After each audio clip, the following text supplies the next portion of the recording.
Thank you for joining us for another power-packed message from Dr. Myles Munroe, provided by Munroe Global Incorporated and MunroeGlobal.com. We transform followers into leaders and leaders into agents of change. We hope that this message is a blessing to you as you advance your life and discover your purpose. Now, let's go into the message. You begin as a person, an innocent baby. And the moment you were born, your culture and your family and your environment and your educational system begins to form your belief system. And that could be detrimental. Because if your culture and your environment does not teach you the truth, then you will believe a lie, even about yourself. And your belief system becomes your personal philosophy, out of which you influence other people. And that's why the foundation of your public leadership is determined by your private belief system. And that is why I am teaching you carefully, line by line, to challenge your ideas about yourself. Because you came out of a history, just like I did, where we were formerly oppressed by colonial imperialism, which taught us some ideas that were not true about you. You were trained to be maids and yardmen and farmers and workers on plantations and serving tea and cooking for people. You were not trained to own a business and build a company and lead a country and buy your own oil field or invest in your own gold mine. It's always somebody else doing it, because you've been trained that you cannot and should not try to own an oil company. And so we accept the idea. So our philosophy says we cannot own that. So we have been trained to be an employee, not an employer. As a matter of fact, we've been so brainwashed by the wrong philosophy that we are afraid to own things. We are afraid of success.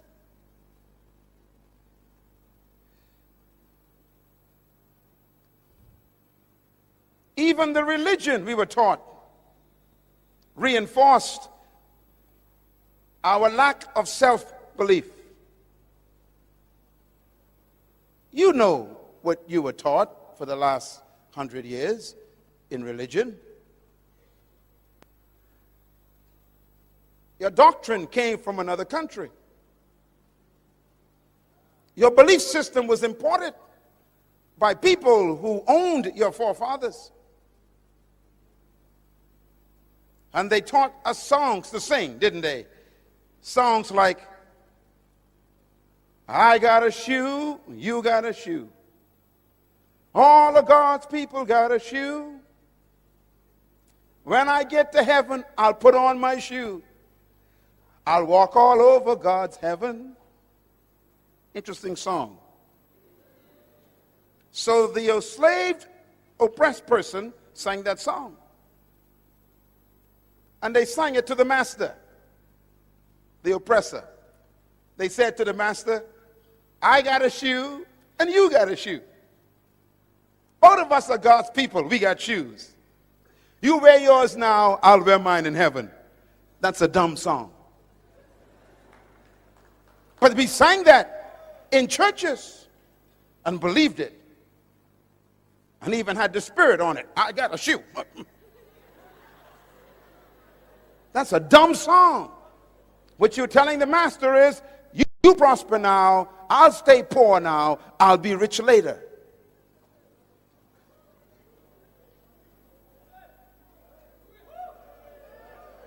Something's wrong with that philosophy.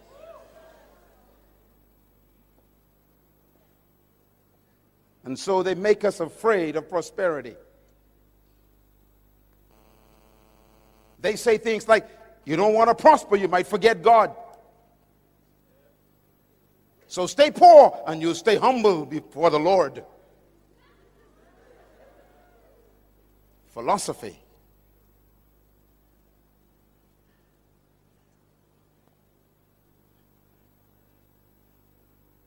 As a man thinks, so he leads. So the pastor who comes out of that philosophy preaches to his people. Stay away from politics. Stay away from money. Stay away from power. Stay away from influence. Just hang on until Jesus comes.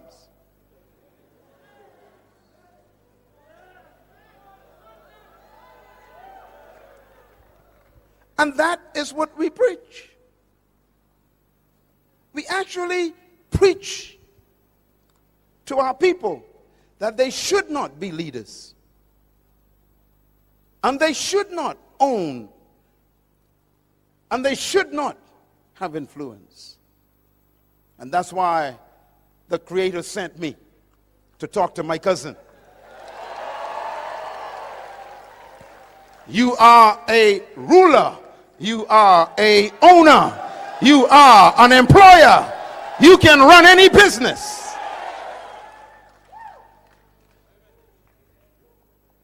But you got to change your belief system. Let me show you a picture of a little boy. See that little boy? I wonder who he is. Can you tell me who he is? No one knows who he is. Just an innocent child. Remember, everybody is born as a person. This little boy came from a family, a broken home. His father abused him. His father was religious, but yet beat him, hurt him. And the little boy grew up with a twisted belief system about God. Let me show you who this little boy really is. That's the little boy. He looks so innocent, doesn't he?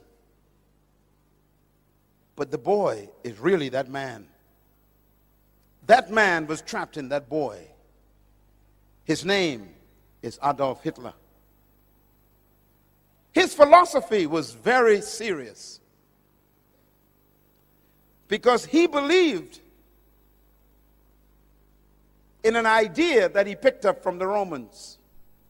And I want to close this session talking about the Romans because Papua New Guinea is ruled by the same ideas that the Romans had.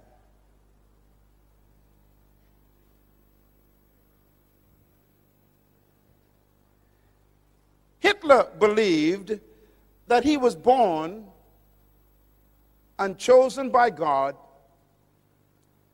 to restore the Roman Empire. He believed that. He believed that he was created and born to bring back the glory of Rome, and therefore he had to subdue all of Europe because Rome ruled the whole world from Africa all the way to England. Rome was the most powerful empire and kingdom in history. Rome was the first kingdom to colonize the whole world. No kingdom has ever arisen to be greater than Rome. Rome was the most successful colonization process in history. Rome ruled the whole known world of Europe. And Hitler believed that he was born to restore the glory of Rome. He called it Mein Kampf.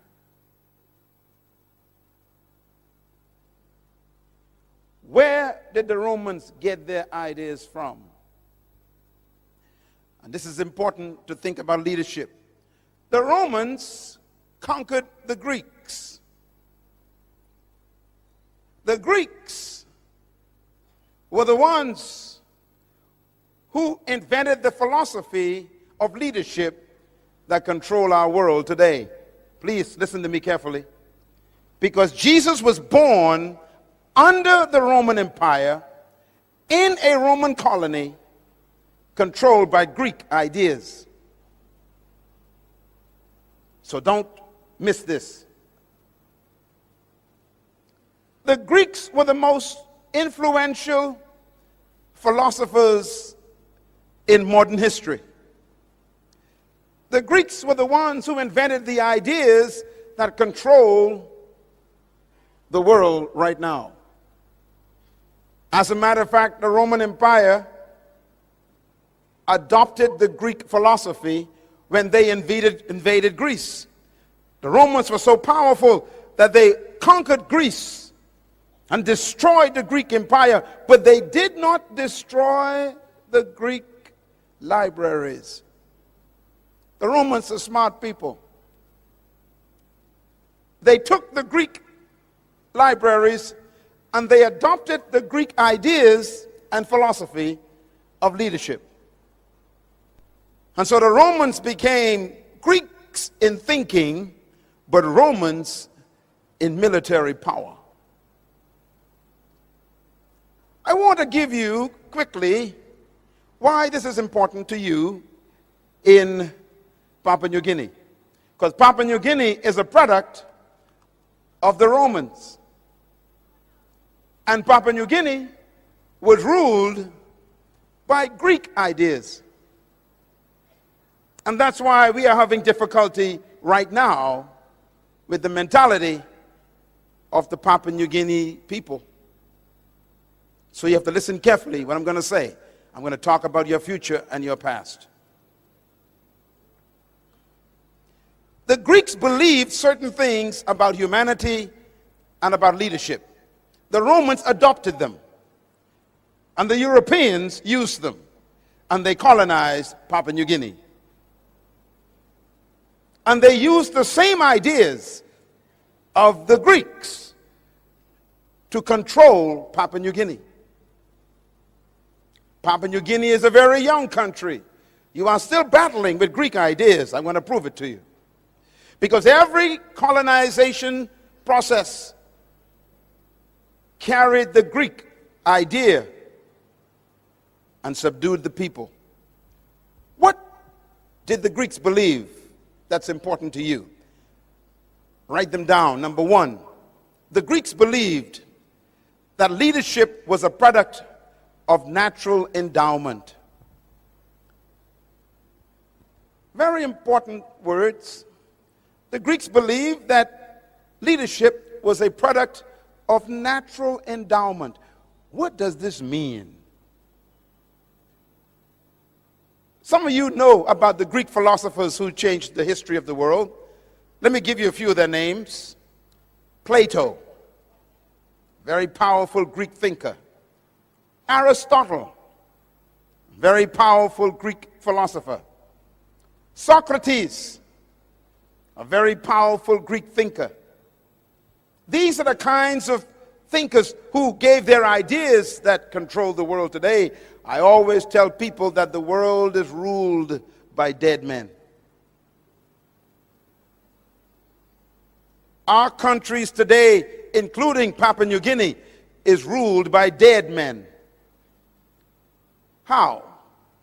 Because they left their ideas with us. Ideas outlive humans. And ideas are more powerful than death. And the Greek philosophers like Plato and Aristotle and Socrates, they invented an idea. Look at my lips, please. I'm going to quote one of their ideas. This is a Greek idea. Demokrata. Demokrata is a Greek word. The Greeks invented the idea of democracy. Democracy is not from the Bible, it's from Greece.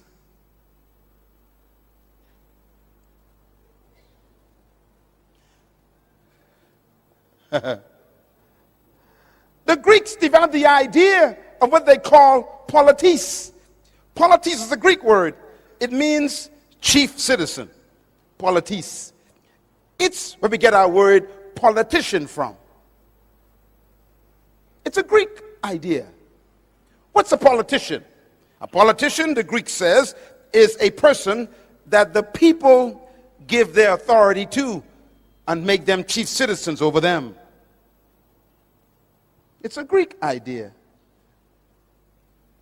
It's when people give their power to one person and tell that person to lead them and to rule them. It's called the power of the people given to a chief citizen called a politis. Listen carefully, please. Jesus Christ was born under that policy. The Romans adopted the idea that leadership was a product of natural endowment. What do they mean by that? The Greeks believe that some people were born naturally endowed with certain distinguishing factors that made them superior to others. For example, listen carefully. The Greeks believe, number two, that leadership is a product of birth traits. Birth traits. What do we mean by that? The Greeks believe that certain people were born naturally endowed to be leaders because they had certain traits that made them superior to other humans. For example, the Greeks believed that if you were born with sharp nose and blonde hair and blue eyes and thin lips, you were automatically a leader.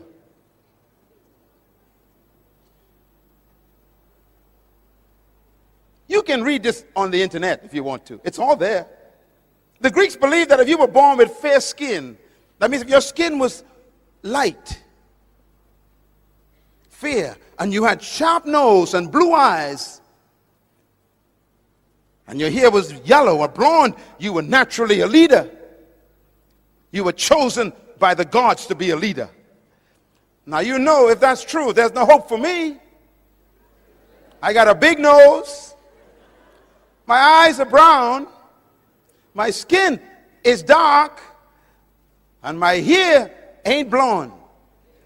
So the Greek says if you were born without sharp nose and light skin and blue eyes and blonde hair, then you were automatically a slave.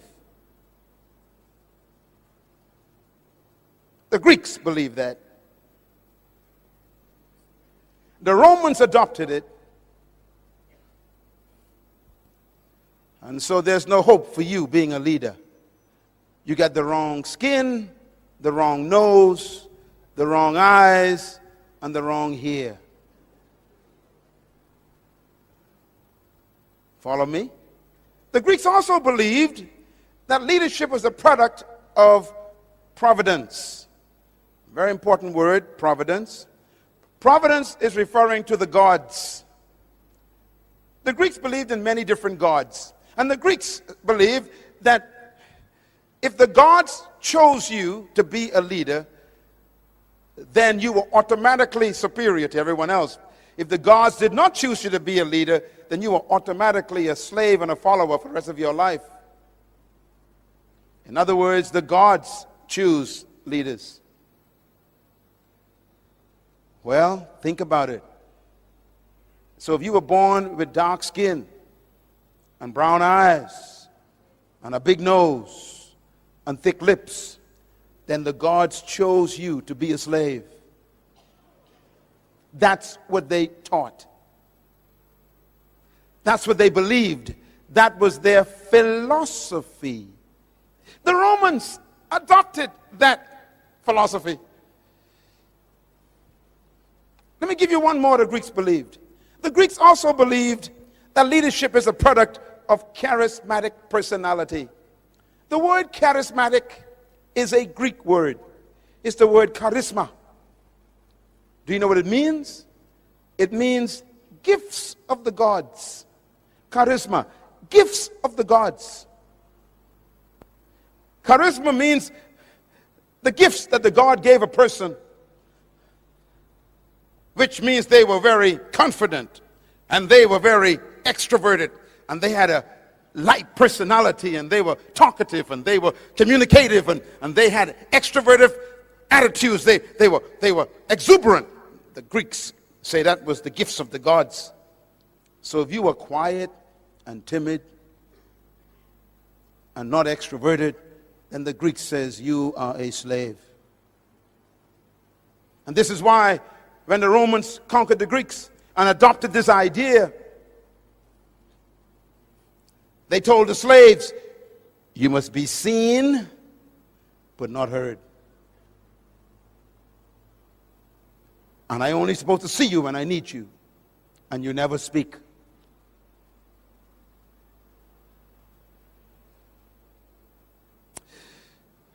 Leadership ideas. And finally, they believed that leadership was reserved for an elite group of people who were destined to be leaders in the world, and the rest of us were destined to be followers. I'm trying to teach you something that's very serious, because the Romans adopted these ideas and made them their culture. The Romans conquered all of Europe, from Africa to Scotland. They conquered the whole of Europe, and they implemented their ideas. So when they met people who were not like them, who didn't have blonde hair or light skin or sharp nose or blue eyes, then they automatically considered them subhumans. The Romans used the word for themselves. They said, we are superior, chosen by the gods. They called themselves the Aryan race.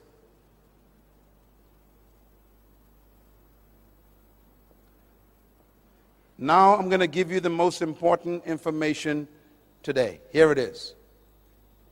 The Roman Empire ruled the entire known world, from Africa to Great Britain.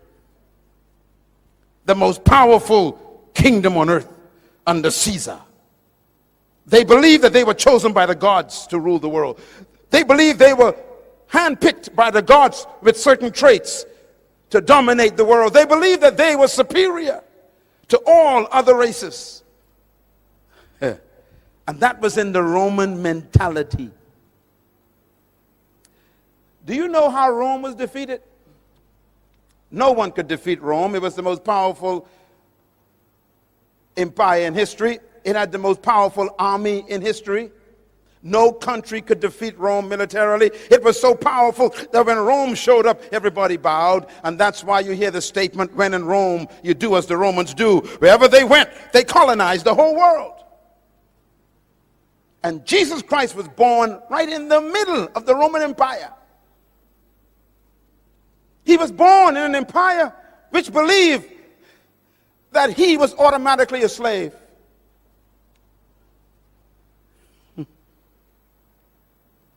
And that's why they treated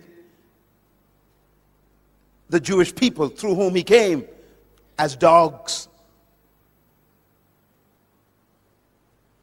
Jesus Christ was born in a colony just like me. He was born subjugated by a powerful colonial power called Rome, just like you. He was taught that he was born to be a second-class citizen. He was taught that he was born to be subjected. He was taught that if some soldier in the Roman Empire asked you to take your cloak off and give it to them, you had to give them your clothes if they were cold. He was taught that when a Roman walked in, you stand up and bow. He was taught if the Roman gave you his shield to carry for a mile, you got to take it. He was taught if a Roman soldier got tired carrying his spear, he could say, here, take it for me, and you have to take it. He was taught that he was not a leader, he was a slave.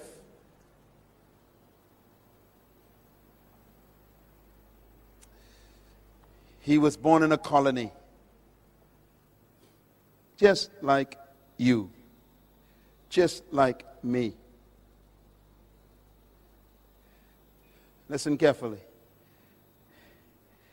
And that's the mystery of Jesus Christ. He was born under that culture, but never allowed the culture to be born in him.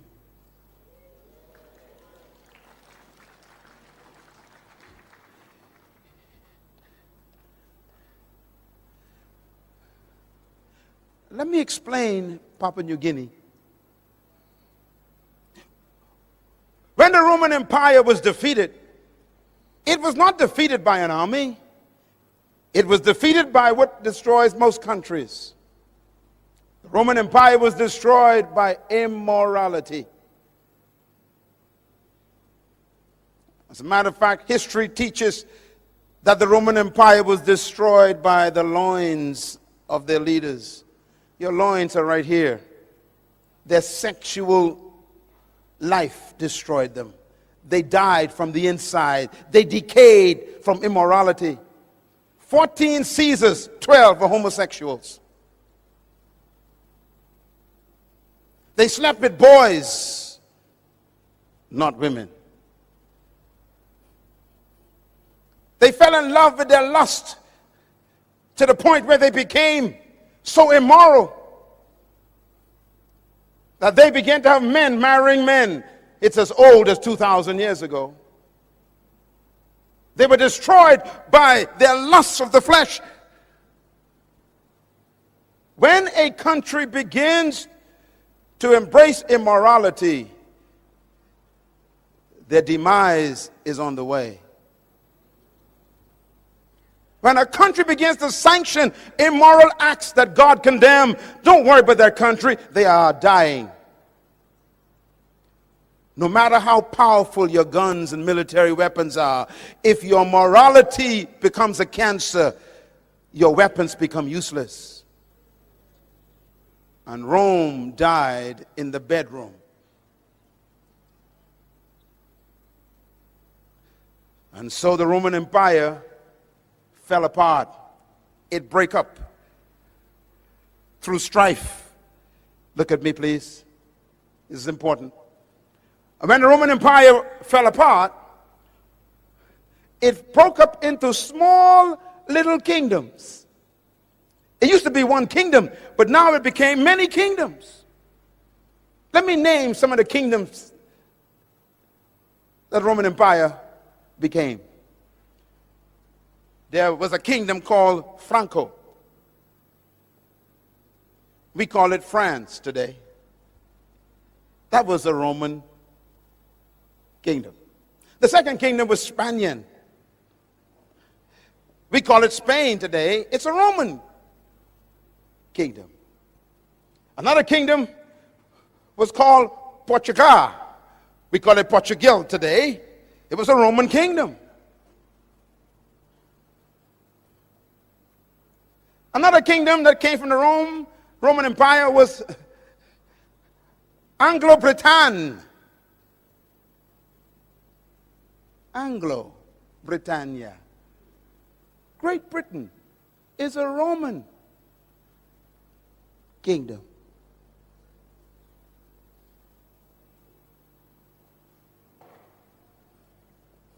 We call them England today. Anglo. Light skin. Interesting, all of these kingdoms have the Roman philosophy. And they decided to expand their kingdoms. And so the French and the Spanish and the Portuguese and the British sent their ships out They are Roman in their minds, Greek in their thinking, and they come to take over territories.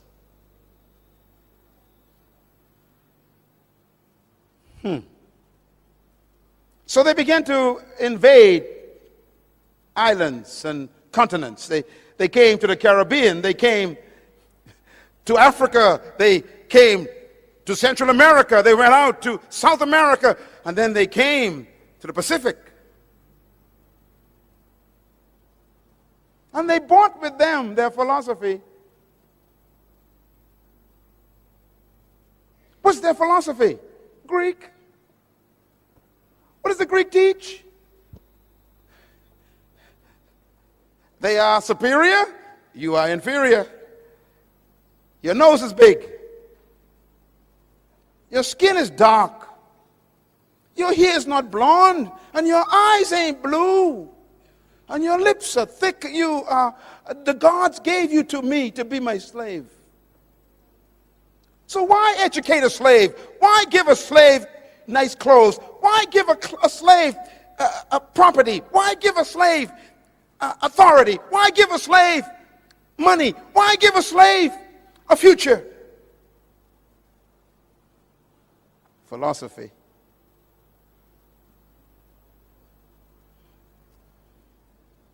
And so is the story of colonization. It's easy to sell a slave. After all, they're not chosen by the gods. Now let me say something very quickly before I wrap this up. Every philosophy comes from an ideology. Ideology means ideas. Every ideology needs a theology to justify it. So every time there's a philosophy and an ideology, there must be a theology to give it credibility. And this is why religion was used to even justify the ideology of superiority. Do you know what they taught us when I was a child? They said to me, "You fell out of the sky." We had no idea where we came from. We were taken away from our homeland, and we had no history. And we'd ask the white teacher, "Where did we come from?" And they would say, "You fell out of the sky. You have no heritage. You are one of the fallen angels." Theology. They say, look, the Bible says that the beasts of the field shall carry water for you. You are the beast that God talked about. You will carry water for me. And they would teach this in Sunday school. Philosophy.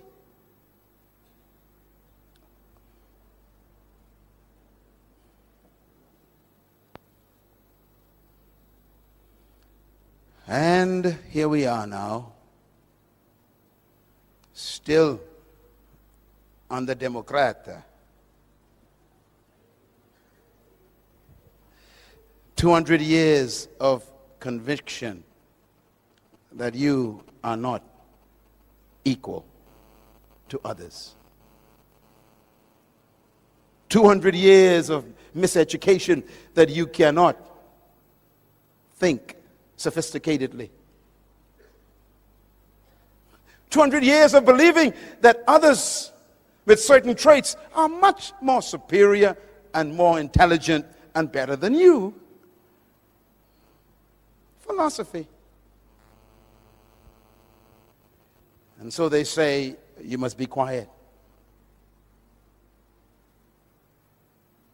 You cannot speak much. You're not supposed to express your ideas. You keep your thoughts to yourself. Just make tea. You're not supposed to speak up when you see something going wrong. How dare you? You're not smart enough to see what is wrong.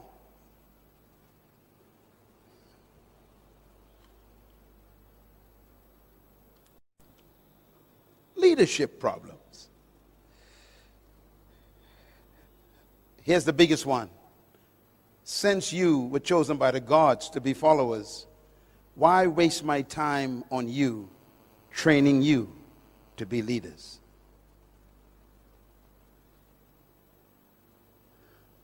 So if you study all the colonies in history, including mine, where I'm from, the colonizers never trained leaders.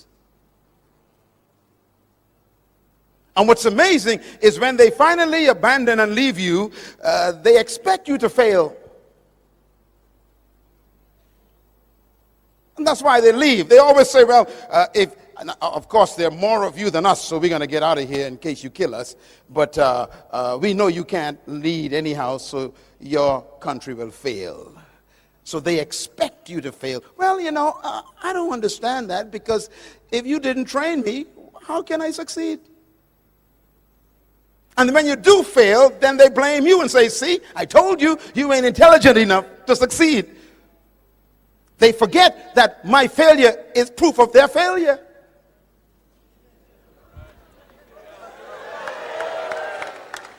And that's why this leadership training series is important. I have come to correct 200 years of history. You are a leader. You can run this country. You can lead the world.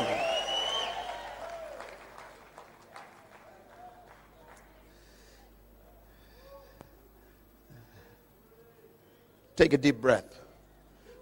Tell your neighbor, I was born to lead. Clap.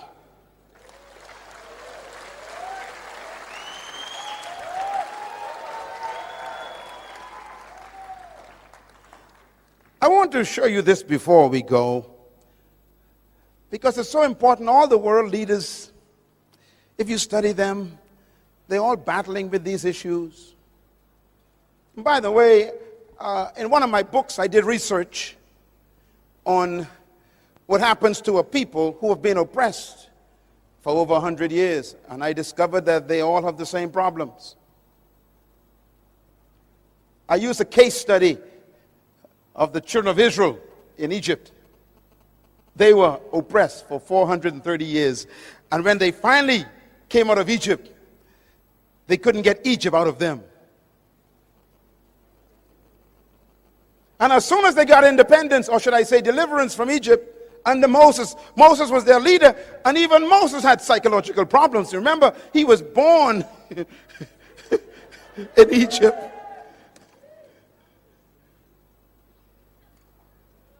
But you'll remember that when they came out of Egypt, they didn't go into freedom. They was just delivered. Don't confuse deliverance with freedom. Papua New Guinea is not free yet. You are simply delivered. You are in the desert.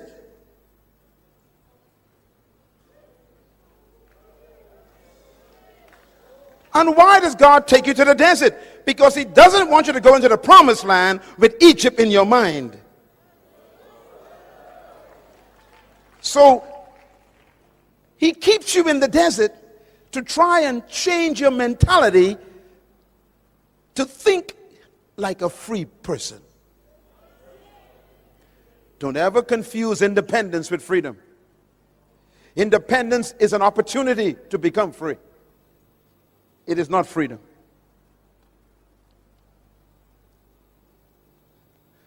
They were delivered from Egypt. They were independent from Egypt, but they still wasn't in the promised land. You are not yet in the New Guinea that God promised you yet. Because that Papua New Guinea requires a new kind of mentality.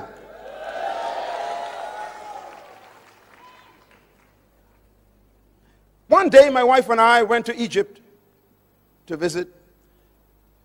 And we were in Israel for 10 days.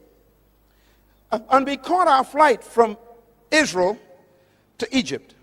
I will never forget my experience. We took off from Tel Aviv. And before I could fix my seatbelt,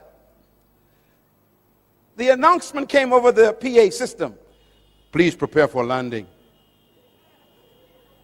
I became confused. We just took off and we were landing. Now I thought that Egypt was far away from Israel.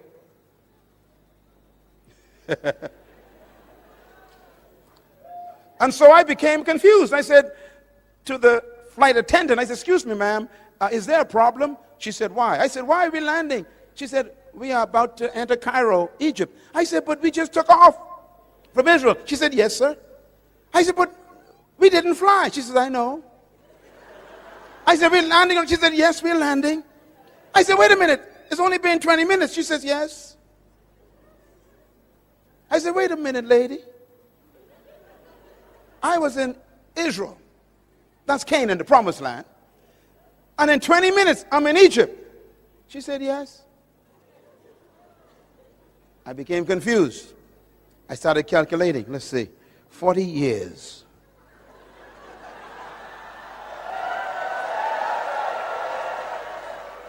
Why would it take 40 years to make a 20-minute journey? Interesting question. When we arrived in Egypt, we went to the hotel, put our bags down.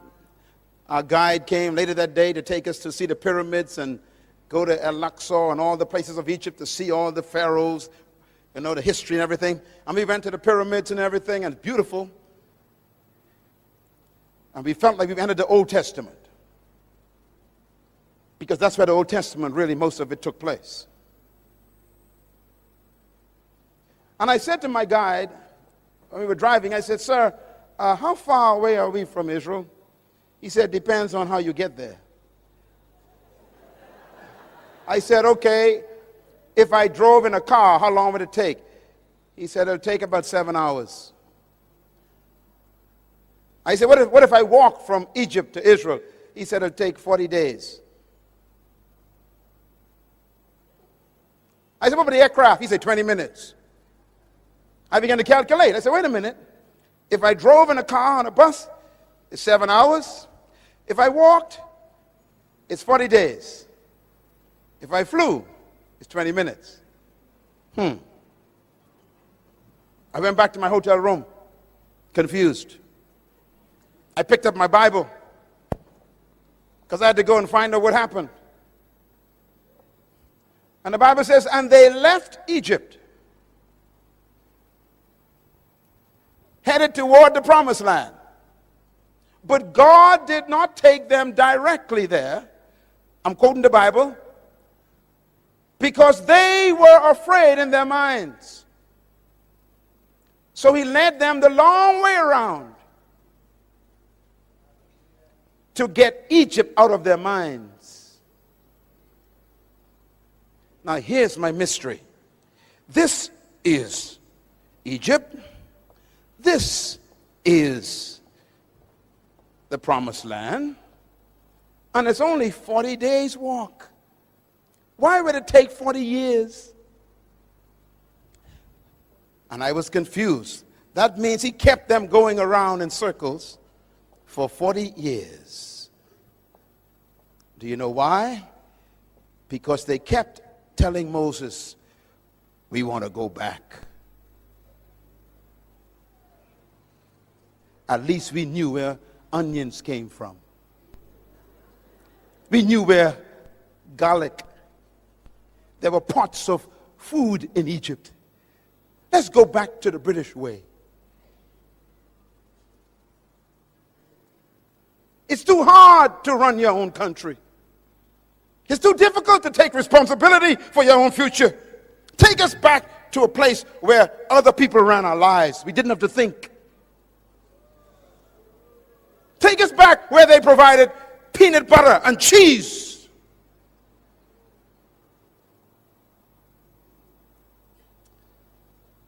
And God says, none of you will enter the promised land because you don't want to get rid of the Egypt thinking. So he led them for 30 years. Do you know why?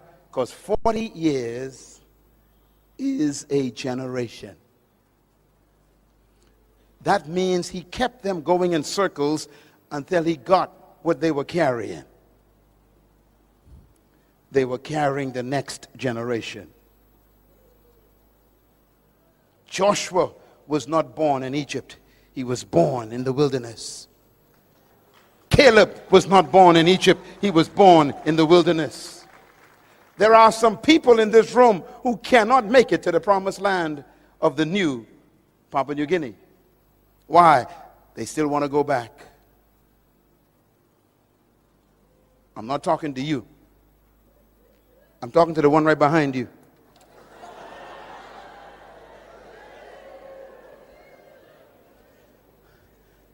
And this is why the young generation is the hope of Papua New Guinea. And I say to the older members of this great country, ask God to change your mind. Ask him to deliver you from the scent of oppression.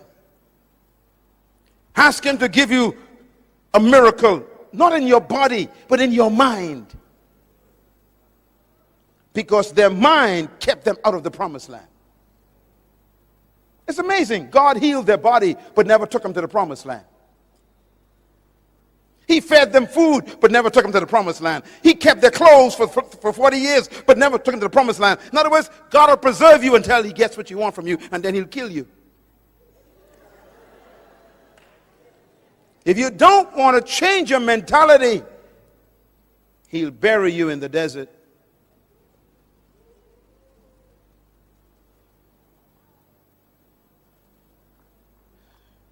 Moses never made it.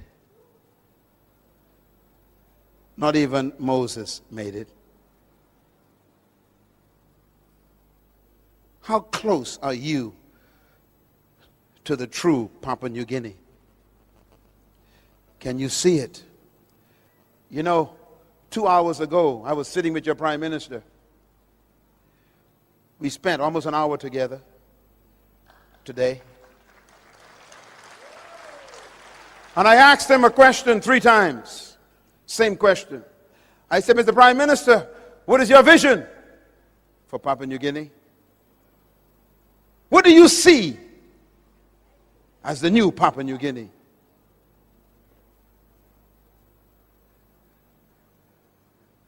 And he talked about what he saw. He saw a country where everybody was educated, free education. He saw a country where people had good health and welfare. They were taken care of. Diseases were almost non-existent. He saw a country where opportunity for people to own companies and to build businesses and to have share in the investment of their country. He said, I see this. And I told him, then you need to educate. You need to provide free education for every child in Papua New Guinea. Because until their mind is free, they are stuck in the wilderness. Sitting in this room are some of the greatest leaders in the world. And I believe that with all my heart. You are an awesome leader, young woman. But you have to unlearn what you've been taught by history. You must be free from the Greek mentality and the Roman ideology. You must be set free from the spirit of colonization. And believe that you can govern this country effectively by God's help. I beg you today to be delivered from Greek philosophy, because I too was a victim. Now let me close with how I got delivered. You want to know how I got delivered? Traditional leadership teaches that leadership is controlling and imposing your will on people. That is not true leadership. Secular leadership says that leadership is management of people. Leadership means you are superior to the followers. They teach that leadership means that you are served by your followers. They teach that leadership is measured by how many people serve you. This is not leadership.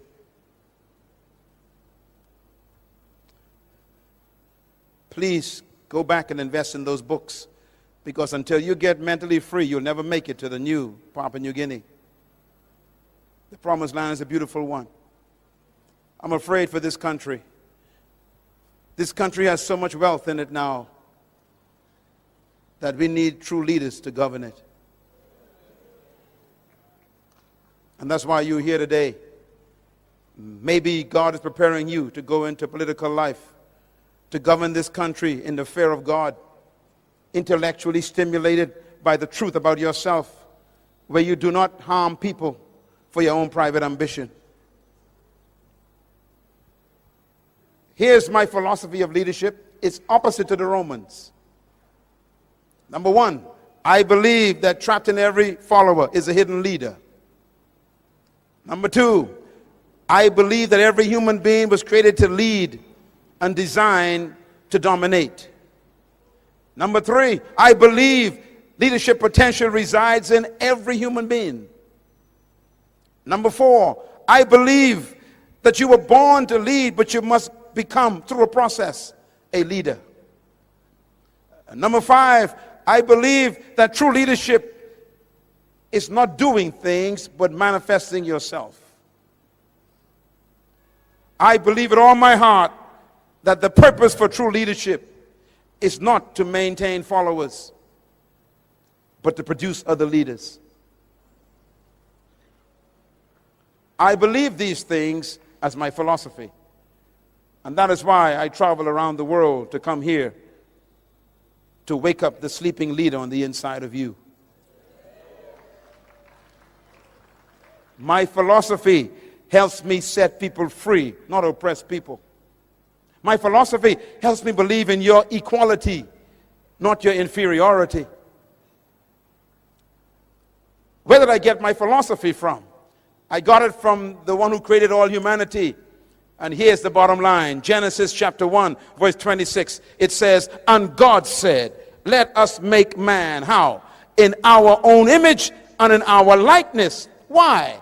To let them have dominion over the fish and the birds and the animals and the trees and over all the earth and all that creeps upon the ground. Why did God create you? To have dominion. He didn't say let some of them have dominion. He said let all of them be dominators. Tell your neighbor, I'm a dominator by creation. Say it loud, I was born to dominate. Shout it loud, I was born to dominate. Tell your neighbor, I'm a dominator by birth. Tell your neighbor, I was designed to dominate. Come on, say it loud, I was born to dominate. God said, let them have dominion over the earth.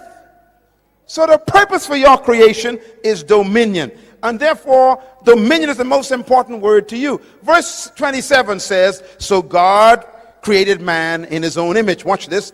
Male and female created he them.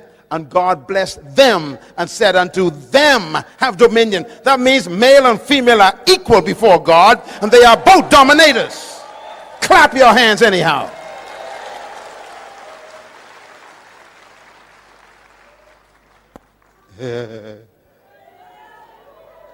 My wife and I are equal, but different. She's a leader and I am a leader, but we are different, but we are equal.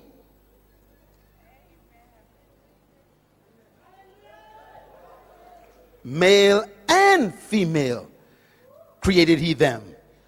And God blessed them and said unto them, both of them, have dominion. In other words, the word dominion is an important word. It tells you why you were created. I did some research for you. Write it down. The word dominion is the Hebrew word radah. R-A-D-A-H. And here's what it means. It means to govern, to rule, to control, to master, to manage, and to lead. In other words, God gave you birth to have dominion over the earth, to lead. And here's the bottom line. If God created you to have dominion, which means to govern, to rule, to control, to lead, to master, then that means he built into you the ability to do it. God built into the seed the ability to become a tree. But the seed could die as a seed.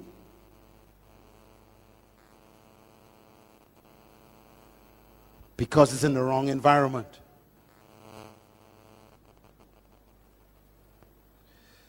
For 180 years, some of our countries have been in the wrong environment.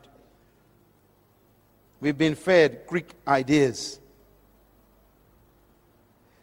And so we can't come forth. And that's why this leadership conference is here. Not to make you superior to anyone, to simply make you yourself. You are a leader, a dominator, a ruler, a governor, a master, a controller.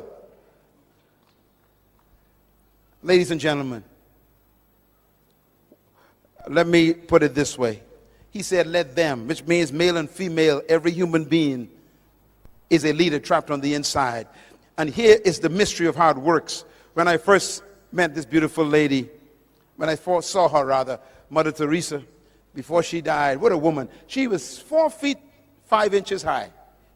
Little lady. She weighed 102 pounds. And she spoke to the United Nations.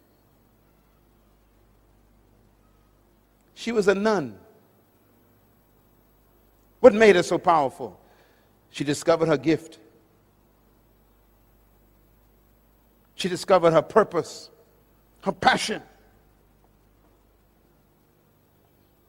Listen, please. Whatever you were born to be is trapped inside of you.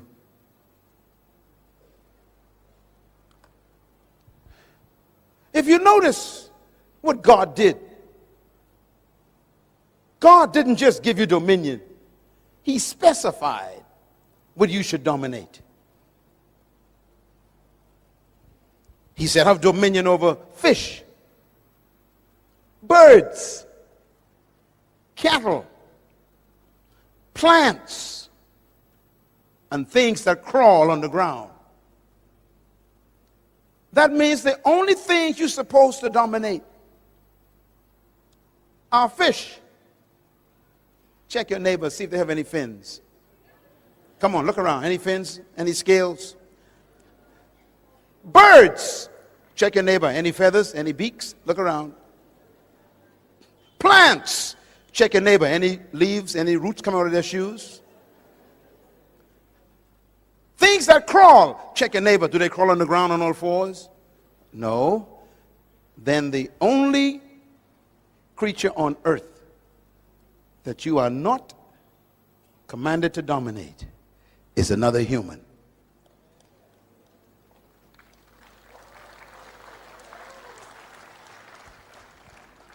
And that is why, in order for slavery to work, they must reduce you from being a human.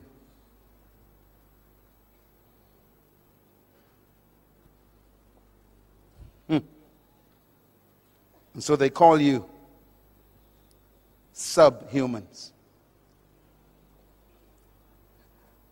Highly developed monkeys. Sophisticated chimpanzees. Intelligent gorillas. They just don't want to make you a man, a human. Why? If you're a human, they can't dominate you.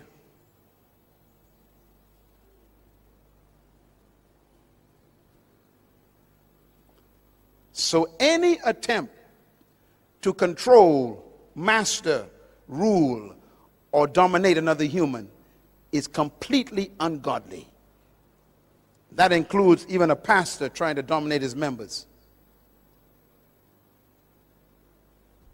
You are not supposed to control your members. They are not your property.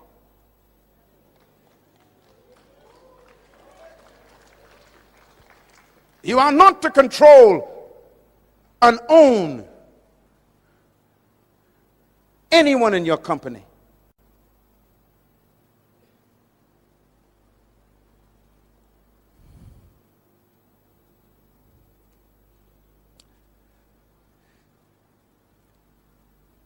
And so Jesus was living in a colony ruled by people who oppressed and dominated humans. His disciples, which means students, he was trying to change their thinking, just like we're doing today. And one day they were sitting down just like this, and he heard them talking to each other. And they were arguing, which one of us is the greatest? They must have been from Papua New Guinea. Always want to know who's in charge.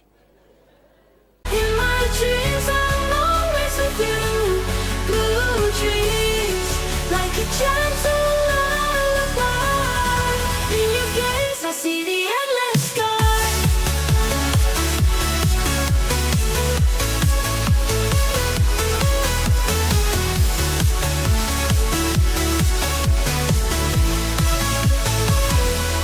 Walking through fields of sapphire light.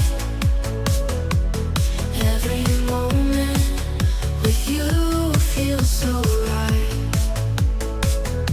The world fades away, it's just you and me. In the blue of my dreams, builds a melody. Every touch like waves upon the shore. Fighting over positions.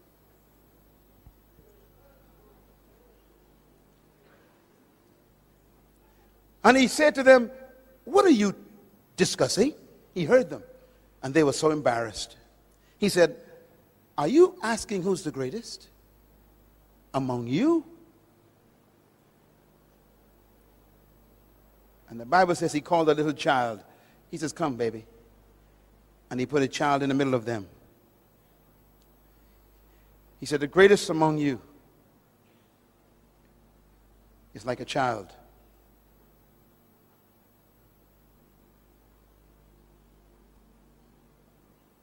A child never desires power.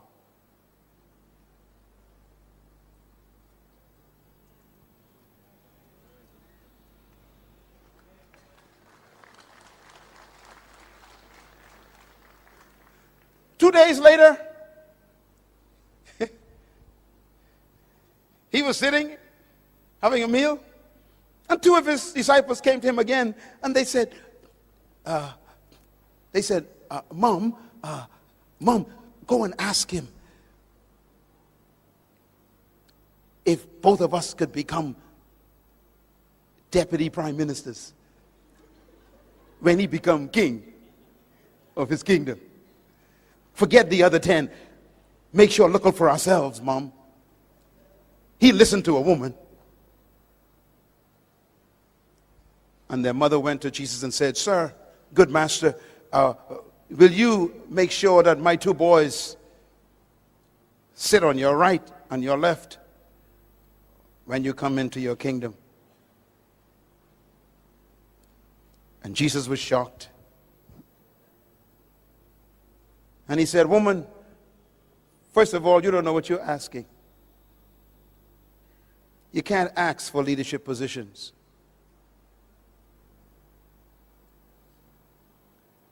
He said, secondly, you shouldn't try to be like other people because you couldn't drink the cup they drink. The word cup means price. You couldn't pay the price for their position. Never be jealous of someone because you don't know what it cost them to get where they are. Can you drink the cup they drink? Leaders don't become jealous of other people's positions.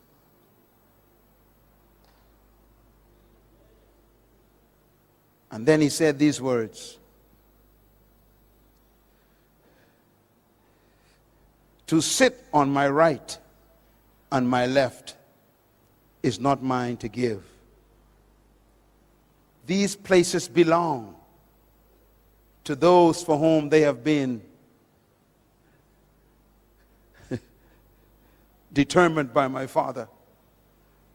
That means you can't even pray to Jesus for a position. Ladies and gentlemen, listen to me.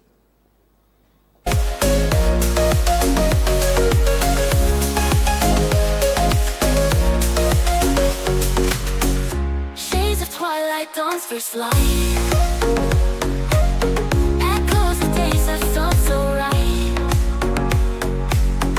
Smiles and whispers, dreams we share. In this painting, love's declared. On this canvas of memories, I see our love through the gentle breeze. Every color, every hue brings me closer back to you. On this canvas of memories, I see our love through the gentle breeze. Every color, every hue brings me closer back to you. Shades of twilight, dawn's first light. Echoes of days that felt so right. Smiles and whispers, dreams we share. It's okay. Listen. Don't look at me. This is very important. And then he said these words. You know that the Romans and the Greeks, I'm quoting Matthew chapter 20. You know that the Romans and the Greeks love to lord it over one another and lord it over the people. The word lord means to own something. That's why you call your landlord. It means owner. He says the rulers of this world love to own people like they are property. And there are some pastors who got that same spirit. These are my members. They ain't your members.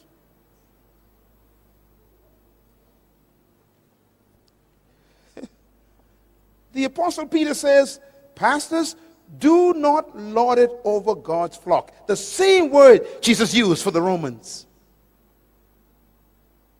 You don't control people. True leaders don't own people.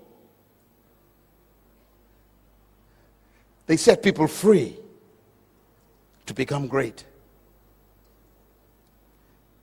He said, do not lord it over people like the Romans do. And then he says these words, it shall not be like that among you. Because in my kingdom, if you want to be a great leader, you must become the servant of everybody.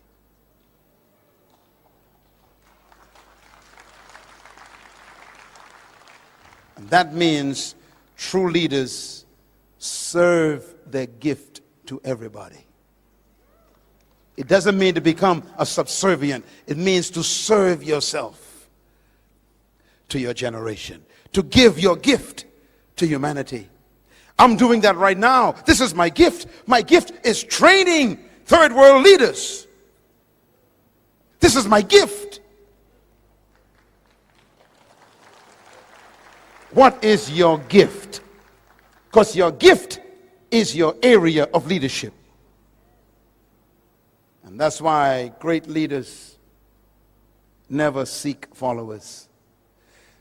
They seek to serve themselves to their generation. He ends the seminar with this statement. He says, just like the Son of Man did not come to be served, but to serve himself, a ransom for many. Thank you once again for listening to this message, as we hope that it has been a blessing to you. Our goal is to show you new paths and opportunities so that you can discover your purpose. It is your love, support, and partnership that makes Munroe Global possible. Please visit us online at www.munroeglobal.com for more product, partnership, or to join us at one of our live events around the world.